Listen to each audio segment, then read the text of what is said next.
बिस्मिल्लाहिर्रहमानिर्रहीम, अस्सलाम वालेकुम। Welcome back to my channel cooking shooking with Ariba. मज़ेदार सी आसान सी अंडा शामी बर्गर की रेसिपी आपके लिए लेकर आई हूँ, जो बहुत आसानी से घर में बन जाते हैं। सबकी अंडा शामी बर्गर की रेसिपी थोड़ी सी डिफरेंट ज़रूर होती है एक दूसरे से, तो मैं जिस तरह से बनाती हूँ मैंने सोचा कि मैं अपनी रेसिपी आपके साथ शेयर कर दूँ। सबसे पहले मैंने लिए हैं बर्गर बन्स। आप कोई भी बर्गर बन्स ले सकते हैं। उसके ऊपर मैंने लगाया है बटर, कोई भी बटर यूज़ कर सकते हैं। और थोड़ा सा इसको तवे के ऊपर जो है हम सेक लेंगे, थोड़ा सा टॉस कर लेंगे तवे के ऊपर इसको अच्छे से। थोड़ा सा ये क्रिस्पी सा हो जाएगा तो हम इसको उतार लेंगे।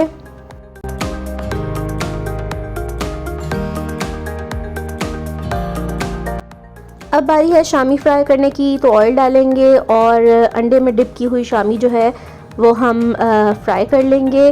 तो आप बाज़ार की भी शामी इस्तेमाल कर सकते हैं और होममेड शामी भी इस्तेमाल कर सकते हैं। ये मेरी होममेड शामी है जो मैंने इस्तेमाल की हैं।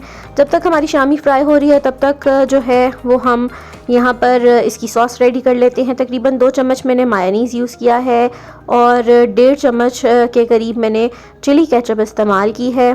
उसके बाद मैंने इसमें शामिल की है चिली सॉस जो 1 चम्मच है।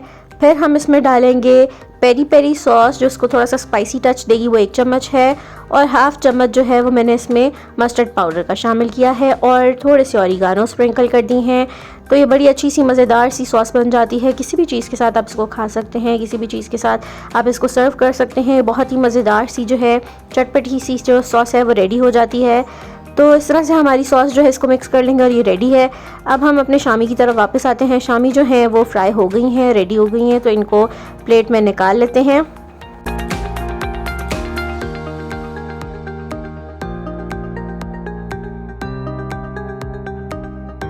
अब बारी है फटाफट से अंडा बनाने की, ऑमलेट बनाने की। तो दोबारा से ऑयल डाला है और उसके बाद जो है ऑमलेट में जो हम घर में स्पाइसेस ऐड करते हैं, मैंने नमक और जो रेड पेपर है, रेड चिली पाउडर, वो ऐड किया है। और उसके बाद मैंने इसको अंडे को पका लिया है।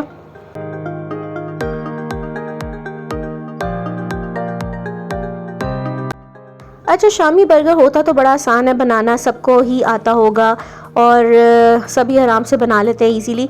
बट इसकी रेसिपी ना सबकी थोड़ी बहुत डिफरेंट ज़रूर होती है। कुछ ना कुछ इनका सॉस का डिफरेंस आ जाता है और कहीं किसी का कोई इसमें वेजिटेबल्स ऐड कर देता है। तो हर किसी की अपनी चॉइस होती है और हर कोई अपनी चॉइस के अकॉर्डिंग बनाता है। तो यहाँ पर मैंने जो बर्गर बन्स हैं उनके ऊपर जो मैंने सॉस बनाई हुई थी वो अप्लाई कर दी है, अच्छे से स्प्रेड कर दी है। उसके बाद जो है मैंने ऊपर शामी जो है वो भी रख दी है और उसको अच्छे से जो है बर्गर के ऊपर स्प्रेड कर दिया है।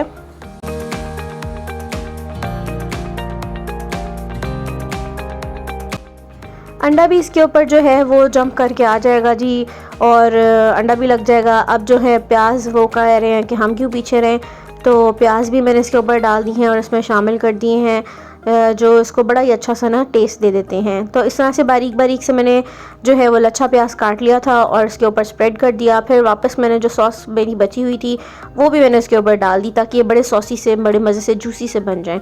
तो जो बची हुई सॉस थी वो भी आप इसके ऊपर शामिल कर दें। अगर आपके पास सॉस नहीं है और आप सॉस ऐड नहीं करना चाहते ऊपर, तो आप केचप भी यूज़ कर सकते हैं ऊपर, इसके ऊपर ऐड कर दें और उसके ऊपर फिर बन से कवर कर दें। तो ये जी हमारे मज़ेदार से जो हैं वो बर्गर्स रेडी हो गए हैं। बहुत ही मज़ेदार बन जाते हैं। ज़रूर मेरी रेसिपी को ट्राई कीजिएगा और मुझे अपनी दुआ में याद रखिएगा। इसी के साथ मुझे इजाज़त दें। अल्लाह हाफ़िज़।